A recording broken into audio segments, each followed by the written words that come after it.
Welcome बच्चे। आज का अपना टॉपिक है ट्रिग्नोमेट्री का डे 6 है। एक क्वेश्चन आप करना है, डिस्कस करते हैं जी। मेक श्योर कि इस तो पहला जी आप वीडियोज़ बना चुके हैं। हाँ जी बच्चे, इस तो पहला मेक श्योर कि अपना जोड़े पहला के टॉपिक से या पहला दी वीडियो से वो टॉपिक को रिवाइज़ किया हो, अच्छे तरीके नाल कर लिया हो। मेन जोड़ा आप टॉपिक किया उन्हें की गल्लां कीतियां ने। एक तो उही पंडित बद्री प्रसाद हर हर बोले सोना चांदी बोले। दूसरी गल कि आप दूसरी आप गल की मतलब साइन के नाल कोसीकेंट, कोस के नाल सीकेंट, टैन के नाल कोटेंजेंट लिख के आप रिवाइज़ करते हैं, क्योंकि रिवाइज़ जिन्ना करेंगे उन्ना ज़्यादा अच्छा रहेगा। तो आप टोटल कितनी गल्लां कर चुके हैं। पहली गल तो अगर मैं गल करा तो मैं क्या सी पहला ऑल साइड्स ऑफ ट्राइंगल लभो, ऑल साइड्स ऑफ ट्राइंगल लभो। ठीक है, ट्राइंगल दियाँ सारिया साइड्स नू लभ लो। दूसरी गल मैं की सी, दूसरी गल आप की पहली गल सारिया साइड्स दियाँ ट्राइंगल दियाँ सारिया साइड्स लभ लो। दूसरी गल आ तुहानू याद होना चाहिए, पंडित बद्री प्रसाद हर हर बोले सोना चांदी तोले। आ चीज़ तुहानू याद होनी चाहिए। ठीक है। तीसरी गल इहदा मतलब इहदा मतलब की है कि साइन थीटा की वैल्यू की होएगी perpendicular upon hypotenuse. Cos theta की वैल्यू किंदे इक्वल होएगी बेस अपॉन हाइपोटेन्यूस। तो टैन थीटा की वैल्यू किंदे इक्वल होएगी परपेंडिकुलर अपॉन बेस। ठीक है बच्चे। हुण दूसरी गल, साइन थीटा दे नाल की जचदा है cosecant theta, cosecant theta cos theta दे नाल की चलता है सीकेंट थीटा, तो टेंजेंट थीटा दे नाल कौन जचदा है cotangent theta. What does that mean कि अगर sine theta perpendicular upon hypotenuse है तो कोसीकेंट थीटा किंदे इक्वल होएगा हाइपोटेन्यूस अपॉन परपेंडिकुलर। अगर cos theta is equal to base upon hypotenuse है तो secant theta is reciprocal of it, मतलब हाइपोटेन्यूस अपॉन बेस। अगर tan theta perpendicular upon base है तो टैन थीटा के नाल कौन जचदा है कोटेंजेंट थीटा, मतलब कोटेंजेंट थीटा किंदे इक्वल होएगा कोटेंजेंट थीटा किंदे इक्वल होएगा बेस अपॉन। तो बच्चे अगर tan theta perpendicular upon base है तो कोटेंजेंट थीटा की होएगा अंदर रेसिप्रोकल, मतलब बेस अपॉन परपेंडिकुलर। पहली गल सारिया साइड्स ट्राइंगल दियाँ, दूसरी गल तीसरी गल तुहानू ये याद होनी चाहिए। फोर्थ गल की सी कि अगर बच्चे आ एक तरह की ट्राइंगल है, मैं बार बार दस रही हाँ क्योंकि अद्धे बच्चों ने फिर भूल जाना है। आ ट्राइंगल है, राइट एंगल एट सी, तो अगर तुम एंगल बी ते गल चर्चा करनी है, एंगल बी ते चर्चा करनी है तो वो एंगल के बिल्कुल सामने वाला की होएगा परपेंडिकुलर, तो परपेंडिकुलर के बिल्कुल सामने वाला की होएगा हाइपोटेन्यूस, तो बचा होया की होएगा बेस। तो अगर मैं गल करा आ एक तरह की ट्राइंगल है, आ एक तरह की ट्राइंगल है ए बी सी, आ एंगल फाइंड आउट, आ एंगल से तुसी गल करनी है तो ये एंगल के बिल्कुल सामने वाला की होएगा परपेंडिकुलर, तो परपेंडिकुलर के बिल्कुल सामने वाला की होएगा हाइपोटेन्यूस, तो बचा होया अपना की होएगा बेस।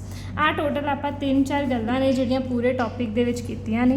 होप तुहानूं ये गल्लां पता लग गईयां होण, टॉपिक पता लग गया होए। अज आपां ये टॉपिक दे रिगार्डिंग जिन्ने भी क्वेश्चन सी उनका लास्ट वाला क्वेश्चन अज आपां डिस्कस करना है। ईजी क्वेश्चन है, कुछ नहीं हैगा पूरे वर्कशीट दे विच जां मैं कहां पूरे चैप्टर दे विच, बस 3-4 कॉन्सैप्ट ने ते अपने सारियां क्वेश्चन हो जाएंगे। हाँ जी, हुण आपां क्वेश्चन करते हैं जी।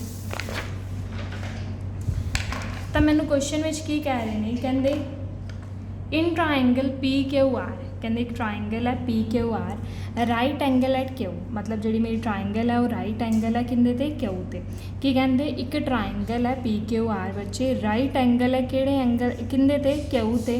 अगर P R plus Q R is equal to 25 centimetre, अगर P R plus Q R 25 centimetre है तो पी क्यू 5 सेंटीमीटर है। Determine the value of sine P, cos P and tan. अपन वैसे उन्होंने 3 टी रेशो दी वैल्यूज ही लभन नहीं क्या ने। टोटल टी रेशो अपने किन्ने ने 6 टी रेशो ने अपने, टोटल टी रेशो किन्ने ने अपने 6 टी रेशो ने। अगर कोई बच्चे केड़े तो तुहानूं पता होना चाहिए। पहला है साइन, कोसाइन, टेंजेंट, स्पैलिंग भी मैं लिखते हैं एवं पैंदे ने। ठीक है, ये होंदा है कोसीकेंट, ये होंदा है सीकेंट, ये होंदा है कोटेंजेंट। ठीक है बच्चे, आपने 6 टी रेशो से इनू आप लिख देंगे सी साइन, ਇਹਨੂੰ ਆਪਾਂ ਲਿਖ ਦਿੰਦੇ ਸੀ ਕੋਜ਼, ਇਹਨੂੰ ਆਪਾਂ ਲਿਖ ਦਿੰਦੇ ਸੀ ਟੈਨ, ਇਹਨੂੰ ਆਪਾਂ ਲਿਖਦੇ ਸੀ ਕੋਸੀਕੈਂਟ, ਇਹਨੂੰ ਲਿਖਦੇ ਸੀ ਸੀਕੈਂਟ ਤੇ ਇਹਨੂੰ ਲਿਖ ਦਿੰਦੇ ਸੀ ਕੋਟੈਂਜੈਂਟ, ਕੋਟ ਲਿਖ ਦਿੰਦੇ ਸੀ। ਠੀਕ ਹੈ, ਇਹਨਾਂ ਦੇ ਨਾਮ ਵੀ ਮੈਂ ਲਿਖਤੇ, ਕਿਤੇ ਮੈਨੂੰ ਜ਼ਰੂਰਤ ਪਏਗੀ ਤਾਂ ਮੈਂ ਮਤਲਬ ਉਦੋਂ ਨਵੇਂ ਯਾਦ ਹੋਣਗੇ ਤਾਂ ਇਹਦੇ ਨਾਲ ਬੈਟਰ ਹੈ। ਹੁਣ ਆਪਾਂ ਕੁਛ ਵੈਸੇ ਵੀ ਪੁਰਾਣੇ ਕਨਸੈਪਟ ਹੀ ਯਾਦ ਕਰ ਰਹੇ ਹਾਂ ਤਾਂ ਨਵਾਂ ਕਨਸੈਪਟ ਵੀ ਕਰ ਲਈਏ। ਚਲੋ ਬੱਚੇ ਹੁਣ ਕੁਐਸਚਨ ਕਰਦੇ ਹਾਂ ਜੀ ਆਪਾਂ। ਕਹਿੰਦੇ ਇੱਕ ਟਰਾਇੰਗਲ ਹੈ PQR, ਟਰਾਇੰਗਲ ਕਿਹੜੀ ਹੈ ਬੱਚੇ ਆਪਣੀ PQR ਟਰਾਇੰਗਲ ਹੈ। ਉਹਦੇ ਵਿੱਚ ਮੈਨੂੰ ਇਹ ਕਿਹਾ ਹੋਇਆ ਹੈ ਕਿ ਕਹਿੰਦੇ ਕਿ ਰਾਈਟ ਐਂਗਲ ਹੈ, ਕਿਹੜੇ ਐਂਗਲ ਤੇ ਰਾਈਟ ਐਂਗਲ ਹੈ, ਕਿਊ ਐਂਗਲ ਤੇ ਰਾਈਟ ਐਂਗਲ ਹੈ, ਕਿਊ ਵਰਟੈਕਸ ਤੇ ਰਾਈਟ ਐਂਗਲ ਹੈ। ਤੇ ਮੈਨੂੰ ਉਹ ਲੱਭਣ ਲਈ ਕੀ ਕਹਿ ਰਹੇ ਨੇ, ਉਹਨਾਂ 'ਚ ਕੁਝ ਗੱਲਾਂ ਵੀ ਦਿੱਤੀਆਂ ਹੋਈਆਂ। PR + QR 25 ਸੈਂਟੀਮੀਟਰ ਦਿੱਤਾ ਹੋਇਆ, PQ 5 ਸੈਂਟੀਮੀਟਰ ਦਿੱਤਾ ਹੋਇਆ। ਕਹਿੰਦੇ ਇਹਨਾਂ 3 T ਰੇਸ਼ੋ ਦੀ ਵੈਲਿਊਜ਼ ਫਾਈਂਡ ਆਊਟ ਕਰੋ। ਤਾਂ ਆਪਾਂ ਪਹਿਲਾਂ ਇੱਕ ਰਫਲੀ ਜੀ ਡਾਇਗ੍ਰਾਮ ਬਣਾਉਂਦੇ ਹਾਂ, ਸੋਲਿਊਸ਼ਨ ਤੇ ਆਉਂਦੇ ਹਾਂ ਬੱਚੇ। ਤਾਂ ਆ ਰਹੀ ਮੇਰੇ ਕੋਲ ਇੱਕ ਤਰ੍ਹਾਂ ਦੀ ਟਰਾਇੰਗਲ, ਆ ਮੇਰੇ ਕੋਲ ਕੀ ਇੱਕ ਤਰ੍ਹਾਂ ਦੀ ਟਰਾਇੰਗਲ। ਠੀਕ ਹੈ ਬੱਚੇ, ਆ ਮੇਰੇ ਕੋਲ ਕੀ ਇੱਕ ਤਰ੍ਹਾਂ ਦੀ ਟਰਾਇੰਗਲ ਆ ਰਿਹਾ। ਮੇਰਾ ਐਂਗਲ PQR, ਰਾਈਟ ਐਂਗਲ ਕਿੰਦੇ ਤੇ ਹੈ 90 ਡਿਗਰੀ ਐਂਗਲ ਕਿੰਦੇ ਤੇ ਬਣਦਾ ਪਿਆ, ਕਿਊ ਤੇ ਬਣਦਾ ਪਿਆ। ਆਲ ਰਾਈਟ ਬੱਚੇ, ਮੈਂ ਪੂਰੀ ਗੱਲ ਕਿਹੜੇ ਐਂਗਲ ਤੇ ਕਰਨੀ ਹੈ, P ਐਂਗਲ ਤੇ ਕਰਨੀ ਹੈ। ਤਾਂ ਆ ਰਿਹਾ ਬੱਚੇ P, ਤੇ ਇਹ ਐਂਗਲ ਦੇ ਬਿਲਕੁਲ ਸਾਹਮਣੇ ਵਾਲਾ ਕੀ ਹੋਏਗਾ, ਪਰਪੈਂਡੀਕੂਲਰ। ਪਰਪੈਂਡੀਕੂਲਰ ਮੇਰੇ ਕੋਲ ਕੀ ਆ ਗਿਆ ਬੱਚੇ, QR। ਤੇ ਪਰਪੈਂਡੀਕੂਲਰ ਦੇ ਬਿਲਕੁਲ ਸਾਹਮਣੇ ਵਾਲਾ ਕੀ ਹੋਏਗਾ, hypotenuse. What does that mean, that mean hypotenuse is equal to की होएगा PR। तो बचा होया कौन, बेस। बेस की होएगा अपने को PQ। मतलब मैंने सारिया वैल्यूज़ पता लग चुकी ने। आ मेरा की है परपेंडिकुलर, आ की है मेरा हाइपोटेन्यूस, तो आ मेरा की है बेस। इतों तक सही है बच्चे, ठीक है जी। तो हुण एक गल सुनना, आपां कोई चीज़ां गिवन भी ने। मैनू कहंदे PR प्लस QR दी वैल्यू कितनी है, 25 है। ये मैनू की है गिवन है। तो मैनू एक गल होर गिवन है, PQ की वैल्यू कितनी गिवन है, मैनू 5 सेंटीमीटर गिवन है। इट मीन बेस की वैल्यू मैनू कितनी गिवन है, 5 सेंटीमीटर। तो इन्होंने दोवां दे सम की वैल्यू मैनू कितनी गिवन है, 25 सेंटीमीटर। इन्होंने दोवां दे सम की कितनी वैल्यू गिवन है मैनू, 25 सेंटीमीटर। हुण बच्चे गल सुनना, अगर मैं QR नू X मान ला, अगर मैं QR नू X मान ला, अगर मैं QR नू की मान ला, X मान ला, मतलब परपेंडिकुलर नू X मान ला, तो मेरा जिहड़ा हाइपोटेन्यूस है वो कितने इक्वल आ जाएगा, हाइपोटेन्यूस कितने इक्वल आ जाएगा, 25 - X इक्वल आ जाएगा, 25 - X इक्वल आ जाएगा। इतों तक सही है। मैं की किया, मैनू ना उन्होंने PR + QR की वैल्यू दी सी कि 25, तो मैं की किया परपेंडिकुलर मतलब QR नू X मान लिया। अगर QR बच्चे X है तो मैं अगर X इधर पॉजिटिव दा उधर जाके की हो जाएगा, नेगेटिव दा हो जाएगा। मतलब हाइपोटेन्यूस की वैल्यू क्या आ गई, 25 - X। Is it all right. हुण देखो ये तो की एक तरह की राइट एंगल। मैं पहला क्या अपना पहला टारगेट की है अपना, ताड़ा टारगेट वैसे मेरा तो कुछ और है। टारगेट की है बच्चे अपना find all sides of triangle, कि जिहड़ी मेरी ट्राइंगल है उनकी सारिया साइड्स नू लभ लो। तो हुण मैनू पता है ये की एक तरह की राइट एंगल ट्राइंगल है, एक तरह की की है राइट एंगल, मार्क कर, राइट एंगल ट्राइंगल है। अगर ये राइट एंगल ट्राइंगल है बच्चे, देन हाइपोटेन्यूस दा square is equal to perpendicular दा स्क्वायर प्लस बेस दा स्क्वायर होएगा। ठीक है, मैनू X की वैल्यू मिल जाए तो मैनू परपेंडिकुलर की वैल्यू मिल जाएगी तो हाइपोटेन्यूस की वैल्यू मिल जाएगी, है ना बच्चे। तो हुण आपां उही लभण लगे हां, हाइपोटेन्यूस दा स्क्वायर मतलब 25 - X दा whole square is equal to perpendicular दा स्क्वायर मतलब X दा स्क्वायर प्लस 5 दा स्क्वायर। ठीक है, A - B दा होल स्क्वायर। अगर कोई बच्चा पूछे A - B दे होल स्क्वायर का की फॉर्मूला होंदा है, तो होंदा है A² + B² - 2AB।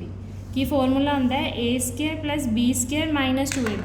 A - B दे होल स्क्वायर का फॉर्मूला की होंदा है A² + B² - 2AB। की होंदा है A² + B² - 2AB। तो A² प्लस B² B की जगह की है X - 2AB। कितना आ गया एक्स स्केयर प्लस 25 आ बच्चे मेरे को कितना बनेगा 625 plus x square minus 2 into 25 into x is equal to x square plus 25 इधर भी एक्स स्केयर पॉजिटिव का इधर भी एक्स स्केयर पॉजिटिव का तो एक ही हो गए कैंसल आउट हो गए बच्चे तो बचिया कि मेरे को 625 minus this one is 50x is equal to 25 बच्चे ए इधर की है पॉजिटिव का ये अगर पॉजिटिव का उधर जाके की हो जाएगा नेगेटिव का हो जाएगा तो 25 माइनस 625 पॉजिटिव नेगेटिव का की होंगे मतलब माइनस करना है इसका मतलब कि माइनस करना है इसका मतलब कि ये बच्चे माइनस दे 600 आ जाएगा माइनस क्यों आया क्योंकि साइन हमेशा आप लगाने होंगे वड्डे वाले टर्म का अगे लगाने होंगे माइनस नाल माइनस कैंसल आउट बच्चे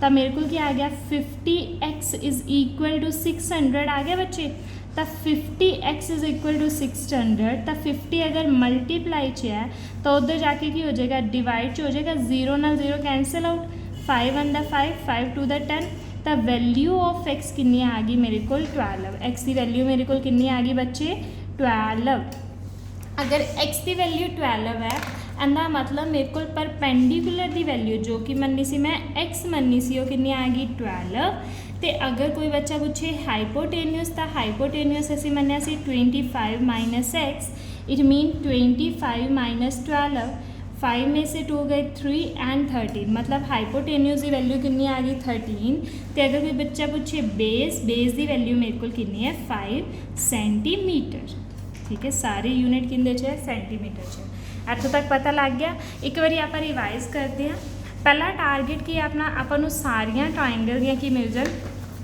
साइज मिल जाए ट्राइंगल दियाँ सारिया साइज मिल जाए तो असी की करेंगे बड़े ईजली उन्होंने सॉल्व कर लाँगे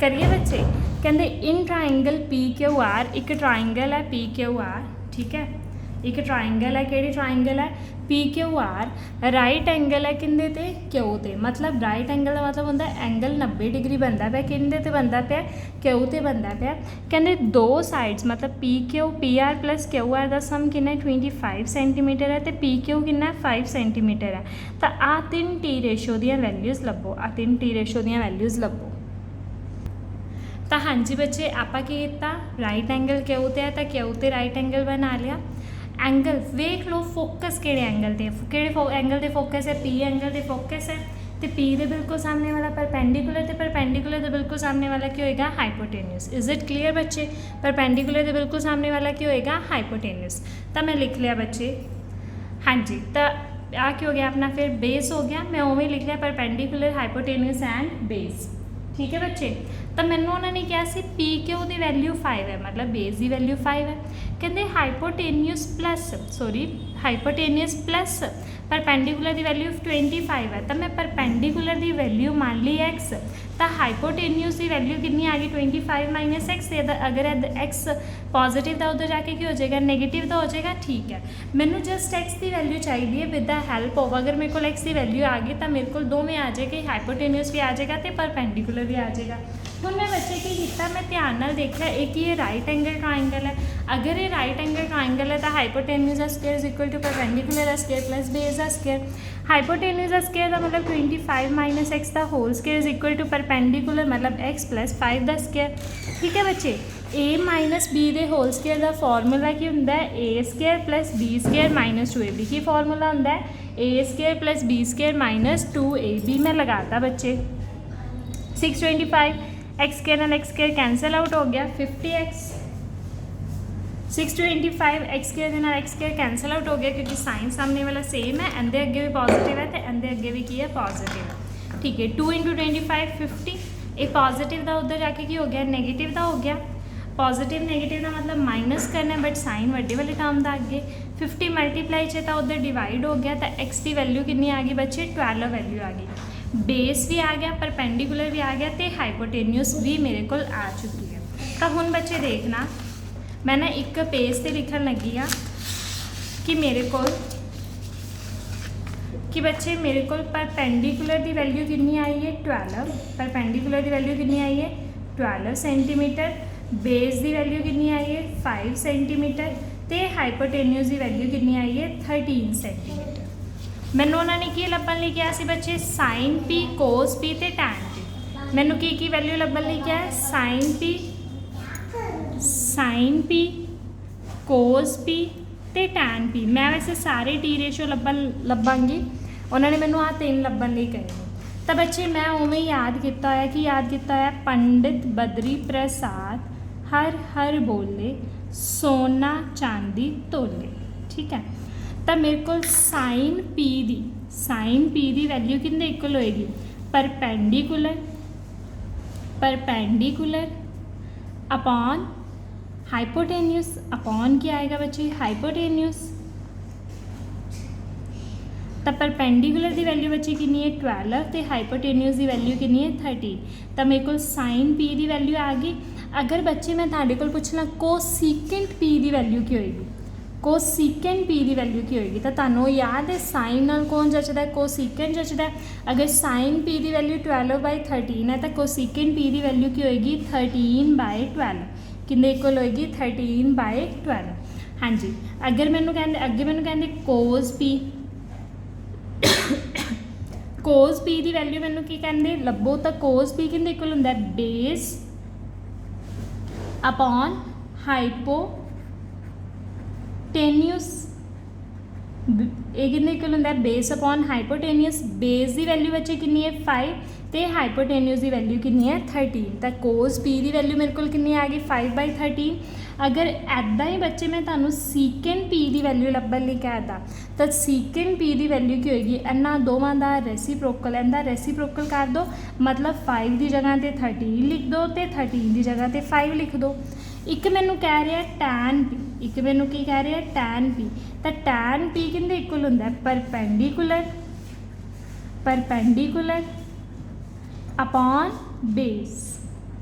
परपेंडिकुलर अपॉन बेस। तो परपेंडिकुलर की वैल्यू बच्चे कितनी है 12, बेस की वैल्यू कितनी है 15। देख लो परपेंडिकुलर की वैल्यू कितनी है 12 तो बेस की वैल्यू कितनी है 5। ठीक है जी, मैं लिखता टैन पी की वैल्यू आएगी 12/5।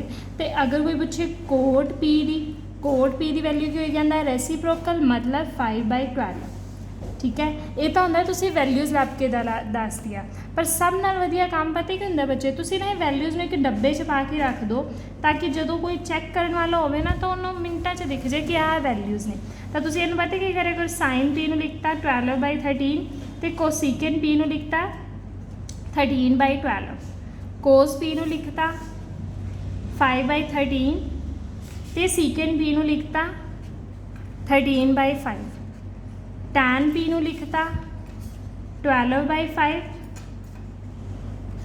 तो कोटेंजेंट पी लिखता कि लिखता बच्चे 13/5 आएगा, इतने 15 ही आएगा। कोटेंजेंट पी आप लिखता 5/12। ऐदा सारिया वैल्यूज़ ना एक बॉक्स च बना के ना बंद करके रख दो ताकि जो चैक करने वाला चैक करे ना तो उन्होंने जल्दी दिख जाए। आ टोटल अज का अपना क्वेश्चन सी, ये लास्ट क्वेश्चन है अपना ये टॉपिक का। जिन्ने भी इस टॉपिक के रिगार्डिंग क्वेश्चन सी आप सारे कर चुके हैं। अगर तावी ताड़ी कुछ क्वेरी हो तो तुसी पूछ सकते हो। मैं की करांगी हुण तुहानूं रिवाइज करके दस दूँगी कि क्वेश्चन दे विच की दस्सिया गया। मैनूं की कहंदे शीट्स नूं अरेंज कर लिया आपां।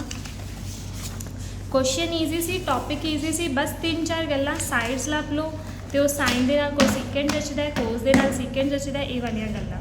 ट्राइंगल है PQR, कि ट्राइंगल है PQR, राइट एंगल है किंदे ते क्यू ते, दो साइड्स दा सम 25 सेंटीमीटर तो एक साइड दी हुई सी कि 5 सेंटीमीटर। तो कहते फाइंड आउट करो साइन पी तो कोस पी तो टैन पी। कि फाइंड आउट करो साइन पी कोस पी तो टैन पी। तो पूरा एंगल तो फोकस किहड़े एंगल ते है पी ते, तो एंगल के बिल्कुल सामने वाला परपेंडिकुलर के सामने वाला हाइपोटेन्यूस बचा होया मेरा की होया बेस। तो परपेंडिकुलर की वैल्यू बच्चे मैं लिखती वैसे QR है, हाइपोटेन्यूस PR है, बेस कितना है PQ है। क्योंकि मैंने आ वैल्यूज़ दी हुई सी ना, मैं इन्होंने यूज़ करना है। मैंने इत्थों पता लग गया कि PQ की वैल्यू कितनी है 5 सेंटीमीटर, मतलब बेस की वैल्यू कितनी है 5 सेंटीमीटर। ਹਾਈਪੋਟੇਨਿਊਸ ਤੇ ਪਰਪੈਂਡੀਕੂਲਰ ਦਾ ਸਮ ਕਿੰਨਾ 25 ਸੈਂਟੀਮੀਟਰ, ਹਾਈਪੋਟੇਨਿਊਸ ਤੇ ਪਰਪੈਂਡੀਕੂਲਰ ਦਾ ਸਮ ਕਿੰਨਾ 25 ਸੈਂਟੀਮੀਟਰ। ਮੈਂ ਨਾ ਪਰਪੈਂਡੀਕੂਲਰ ਮੰਨ ਲਿਆ x, ਪਰਪੈਂਡੀਕੂਲਰ ਮੰਨ ਲਿਆ x, ਤਾਂ ਮੇਰੇ ਕੋਲ ਹਾਈਪੋਟੇਨਿਊਸ ਕਿੰਨਾ ਆ ਗਿਆ 25 ਮਾਈਨਸ x ਆ ਗਿਆ। ਠੀਕ ਹੈ, ਮੈਨੂੰ ਚਾਹੀਦਾ ਸੀ ਜਸਟ ਵੈਲਿਊ। ਜਦੋਂ ਵੀ ਮੈਥ 'ਚ ਕੋਈ ਚੀਜ਼ ਲੱਭਣੀ ਹੋਏ ਨਾ ਤਾਂ ਉਹਨੂੰ ਨਵਾਂ ਨਾਮ ਦੇ ਦਿਓ, ਉਹਨੂੰ ਕੀ ਕਰੋ ਨਵਾਂ ਨਾਮ ਦੇ ਦਿਓ ਤੁਸੀਂ। ਉਹ ਮਤਲਬ ਕੋਈ ਨਵਾਂ ਨਾਮ ਦੇ ਦਿਓ, x ਨਾਮ ਦੇ ਦਿਓ ਤੁਸੀਂ। Value of x find out ਕਰ ਲਓ, ਵੈਲਿਊ ਆਫ x ਲੱਭ ਗਈ ਤਾਂ ਮਤਲਬ ਉਹ ਜਿਹੜੀ ਵੀ ਚੀਜ਼ ਆਪਾਂ ਫਾਈਂਡ ਆਊਟ ਕਰਨੀ ਸੀ ਉਹ ਲੱਭ ਗਈ। ਆਪਾਂ ਨੂੰ ਪਤਾ ਕਿ ਇੱਕ ਤਰ੍ਹਾਂ ਦੀ ਕੀ ਰਾਈਟ ਐਂਗਲ ਟਰਾਇੰਗਲ ਹੈ। ਅਗਰ ਰਾਈਟ ਐਂਗਲ ਟਰਾਇੰਗਲ ਹੈ ਤਾਂ ਹਾਈਪੋਟੇਨਿਊਸ ਦਾ ਸਕੁਅਰ ਇਕੁਅਲ ਟੂ ਪਰਪੈਂਡੀਕੂਲਰ ਦਾ ਸਕੁਅਰ ਪਲੱਸ ਬੇਸ ਦਾ ਸਕੁਅਰ। ਹਾਂਜੀ, ਹਾਈਪੋਟੇਨਿਊਸ ਦਾ ਸਕੁਅਰ ਮਤਲਬ 25 ਮਾਈਨਸ x ਦਾ whole square is equal to perpendicular ਦਾ ਸਕੁਅਰ ਪਲੱਸ ਬੇਸ ਦਾ ਸਕੁਅਰ। ਠੀਕ ਹੈ ਜੀ, a ਮਾਈਨਸ b ਦਾ ਹੋਲ ਸਕੁਅਰ ਕਹਿੰਦੇ ਇਕੁਅਲ ਹੁੰਦਾ a square plus b square minus 2ab। ਮੈਂ ਲਗਾਤਾ ਫਾਰਮੂਲਾ। एक्स स्केयर ਦੇ ਨਾਲ एक्स स्केयर ਕੀ ਹੋ ਗਿਆ ਕੈਂਸਲ ਆਊਟ ਹੋ ਗਿਆ। ਆ ਕਿੰਨਾ ਬਣ ਗਿਆ 625 minus 50x is equal to 25। ਇੱਧਰ ਪੋਜ਼ੀਟਿਵ ਦਾ ਉੱਧਰ ਜਾ ਕੇ ਕੀ ਹੋ ਜਾਏਗਾ ਨੈਗੇਟਿਵ ਦਾ ਹੋ ਜਾਏਗਾ ਬੱਚੇ। 20 ਪੋਜ਼ੀਟਿਵ ਨੈਗੇਟਿਵ ਦਾ ਮਤਲਬ ਕੀ ਹੁੰਦਾ ਮਾਈਨਸ ਕਰਨਾ, ਮਤਲਬ 25 ਮਾਈਨਸ 625 ਕਿੰਨਾ ਆ ਗਿਆ 600 ਆ ਗਿਆ। ਪਰ ਸਾਈਨ ਹਮੇਸ਼ਾ ਕਿੰਦਾ ਆਏਗਾ ਬਿਗ ਟਰਮ ਦਾ ਅੱਗੇ ਆਏਗਾ। ਸਾਈਨ ਕਿੰਦਾ ਆਏਗਾ ਬਿਗ ਟਰਮ ਅੱਗੇ ਆਏਗਾ। ਬਿਗ ਟਰਮ ਅੱਗੇ ਕਿਹੜਾ ਸਾਈਨ ਹੈ ਮਾਈਨਸ ਦਾ, ਤਾਂ ਮਾਈਨਸ ਆ ਗਿਆ ਬੱਚੇ। ਹਾਂਜੀ ਬੱਚੇ, x ਦੀ ਵੈਲਿਊ ਕਿੰਨੀ ਆ ਗਈ 12। x ਦੀ ਵੈਲਿਊ 12 ਦਾ ਮਤਲਬ ਪਰਪੈਂਡੀਕੂਲਰ ਦੀ ਵੈਲਿਊ 12। ਹਾਈਪੋਟੇਨਿਊਸ ਦੀ ਮੇਰੇ ਕੋਲ ਕਿਸੇ 25 ਮਾਈਨਸ x ਦੀ ਵੈਲਿਊ ਫਿਲ ਕਰਤੀ ਤਾਂ ਹਾਈਪੋਟੇਨਿਊਸ ਦੀ ਕੀ ਆ ਗਈ 30।